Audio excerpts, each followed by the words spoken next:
Buenos días, Ecomundo, ojalá 4RD, jueves 11 de febrero del 2016. Todos los ojos estaban puestos en Janet Yellen, la presidenta de la Reserva Federal, quien ayer presentó su discurso ante el Congreso y que sus palabras, luego de 55 días de silencio, tras la sesión en la cual se incrementaron las tasas de interés el pasado diciembre y que todos los inversores estaban puestos en esta declaración, admitió que las turbulencias en los mercados financieros pueden suponer un lastre para la marcha de la economía y esto podría atenuar el endurecimiento de la política monetaria, que es lo que han estado descontando los mercados, que va a haber una mayor suavidad y flexibilidad ante el incremento de las tasas. Yellen reconoció ante la Cámara de Representantes que las perspectivas son inciertas. Al mismo tiempo reconoció que puede haber un impacto por esas turbulencias a nivel mundial, pero no teme a que estos cambios acaben en una recesión. Al mismo tiempo, destacó que la economía norteamericana tiene fortalezas y debilidades y que en términos de lo que ha sido la disminución del ritmo de crecimiento en el último trimestre a una tasa anualizada de 0,7% y que las perspectivas para el 2015 se sitúen en 2,6%, es importante destacar, de acuerdo a Yellen, el crecimiento en términos del empleo, aunque las perspectivas de creación en el último mes resultaron más bajas de lo esperado. Al mismo tiempo hubo un discurso del presidente Barack Obama en el que alertaba sobre el auge de voces extremas en los Estados Unidos y habló durante una hora en Springfield ante la Asamblea General, el Parlamento Estatal de Illinois, en cuya escalinata presentó su candidatura a la Casa Blanca el 10 de febrero del 2007 y alertó de la brecha existente entre la magnitud de los desafíos que enfrenta el país y la pequeñez de la política actual, en que la rivalidad que se ha seguido en términos de las contradicciones entre los republicanos y los demócratas ha llevado a políticas verdaderamente extremas en el caso de los Estados Unidos y que no se ha logrado alcanzar un nivel de compromiso y de voluntad colectiva, de iniciativas bipartidistas en torno a muchas de las orientaciones generales de política. Los mercados en el día de ayer tuvieron una recuperación en el caso de las bolsas europeas que habían estado muy afectadas entre lunes y martes y en este caso las bolsas se recuperaron de manera importante. En Milán 5,03%, en Madrid 2,73%, en París 1,53% y en Frankfurt 1,55%. Wall Street, mientras tanto, cerró mixto a la espera del discurso de Yellen y de la situación de los precios del petróleo, y el Dow Jones se redujo 0,62% y el Standard & Poor's 0,2%, mientras el índice compuesto de Nasdaq se incrementó 0,35%. En relación al petróleo, el petróleo de Texas se redujo 1,75% hasta 27,45 y el petróleo del Brent de referencia de Europa se incrementó un 2,53% hasta 31,09 dólares. El oro se dio unos $10 antes de las declaraciones de Janet Yellen. Ya veremos cómo continúa presentándose en el caso del día actual. Por otro lado, lo que estamos viendo a nivel global y desde el inicio del 2016, algunos analistas y algunos inversores, como es el caso de George Soros, ha planteado que los mercados globales afrontan una crisis y desafíos similares a la gran recesión del 2008 y que los inversores deben ser muy prudentes. Y esto lo sostuvo el 7 de enero. Y a partir de ahí es que hemos visto toda esta situación que hemos estado comentando en Ecomundo en los diferentes mercados. Pero para muchos analistas estas hipótesis son diferentes. Soros es una parte interesada y es un gran especulador sin entrañas que tumbó la libra y la lira en 1992, arruinando a inversores y ciudadanos. Una versión matizada de sus tesis es que atravesamos el último capítulo de la gran recesión. Y estas son muchas de las hipótesis que vamos a ir viendo sobre este inicio del 2016 y la última parte del 2015 y estas turbulencias globales que estamos viendo en los mercados. Para algunos analistas como Vidal Foch, estaríamos en ese tramo del impacto del capítulo último de la gran recesión.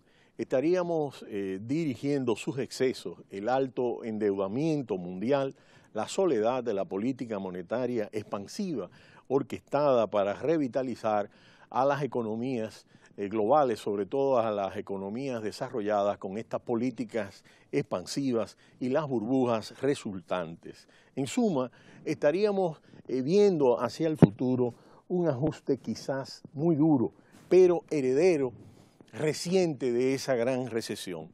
Otra hipótesis explicativa, aunque difusa, es la múltiple ruptura de la confianza. Esa quiebra afecta a todos los rincones y políticas y puede resultar en un agravamiento o en un encauzamiento del cuadro actual. Depende cómo siga el curso de la economía global y de cómo las principales autoridades estatales, de los bancos centrales y de los organismos internacionales asuman esta situación.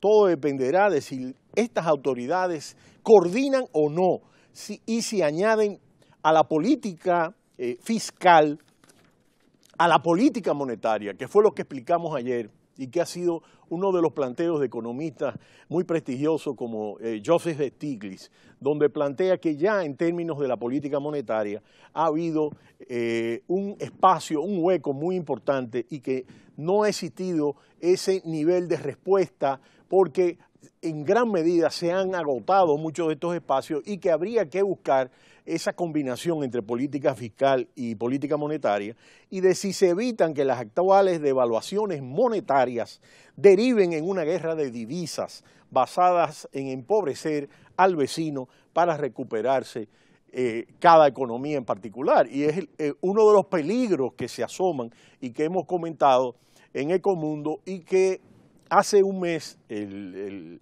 presidente, el gobernador del Banco Central de México, alertaba sobre ese tema. Todo lo que sucede es muy grave, pero no siempre es un tema dramático, apocalíptico, que hay que evitar en muchos de estos análisis, en vista de que para muchos los mercados son muy oscilantes entre alzas y bajas y es un tema que hay que analizar con mucha frialdad, pero hay indicadores, hechos y datos muy concretos y hemos estado presentando esos datos con indicadores objetivos, mensuales y trimestrales que se presentan, además de los indicadores semanales que presenta el Departamento de Comercio de los Estados Unidos. La eurozona no avanza a invertir, ni logra reducir su endeudamiento, ni esquiva la sospecha sobre sus bancos, el caso del Deutsche Bank que hemos estado planteando y el caso de los bancos italianos, y la alta exposición al apalancamiento de muchos de estos bancos a las empresas petroleras, ni consigue que la política del Banco Central Europeo de extrema liquidez active la necesaria inflación que se ha estado buscando para evitar la tendencia a la deflación. Pero las previsiones oficiales de crecimiento no son tan negativas, aunque son en relativamente mediocres, de crecimiento de 1,7% para el 2016 y de 1,9% para el 2017. Mientras Estados Unidos presenta una situación de lento crecimiento y de disminución en el caso industrial. Y este es un aspecto sobre el cual los grandes inversores y los analistas están observando con mucho detenimiento. La reducción del paro es un hecho relevante, como destacó Yellen, pero el tema del incremento que se ha desacelerado en el último mes. Pero sigue exhibiendo un crecimiento sólido, es el punto luminoso de la economía mundial, y tiene un inconstatado liderazgo en términos tecnológicos y en términos de liderazgo mundial. Las políticas monetarias expansivas de todos los bancos centrales, ya estamos en tasas de interés negativas y este es un hecho relevante, son menos eficaces de lo que han sido en Estados Unidos, en Japón o en la Unión Europea, cuando la Reserva Federal de Estados Unidos las lanzó en el 2008, pero no han provocado una guerra abierta de divisas hasta el momento actual, aunque evidentemente que las devaluaciones del yuan han tenido un impacto y la apreciación del dólar sobre el tema del déficit exterior y la reducción de las exportaciones en los Estados Unidos. El flanco más débil está en las economías emergentes, los productores de materias primas, petróleo y otras, que han tenido una caída del 47% de acuerdo al índice de Bloomberg desde el 2014. Se encuentran endeudados y en ocasiones amenazados por ciertas burbujas. Y el caso del mayor impacto es China. Y hay dos preguntas importantes que se hacen los analistas. ¿Por qué crecerá algo menos este año al 6,3% según el Fondo Monetario Internacional en vez del 6,9% en 2015 según los datos oficiales? ¿O por qué sus estadísticas no son creíbles y son evaluadas como una caja negra? Y es que es raro crecer casi al 7% y que el consumo energético lo haga solo al 0,5%. Y esto ha resaltado mucho y son los grandes debates que hay sobre este tema. Por otro lado, la crisis de confianza es múltiple, de la que solo se sale con un fuerte liderazgo mundial. ¿Quién lo encarnará? Este es un tema de discusión muy importante que estará por delante y sobre el cual comentaremos. Y alguien debe sustituir a las economías emergentes como motor de la economía global que siguió después de la gran recesión y del cual China, el gigante asiático, significó la mitad de ese crecimiento global que arrastró a la economía mundial. Imprimir rapidez a la lucha contra esos desequilibrios en términos de deuda y despejar muchas de las situaciones que se presentan en los mercados globales y devolver calma a los mercados y sobre todo a la base social frente a una serie de tendencias estructurales que se presentan en términos del desempleo, la ocupación, que son muy importantes y que continuaremos comentando en Ecomundo en los próximos días. Pero será hasta mañana cuando volveremos en Ecomundo, ojalá 4RD. Cita cultural, no le cambie.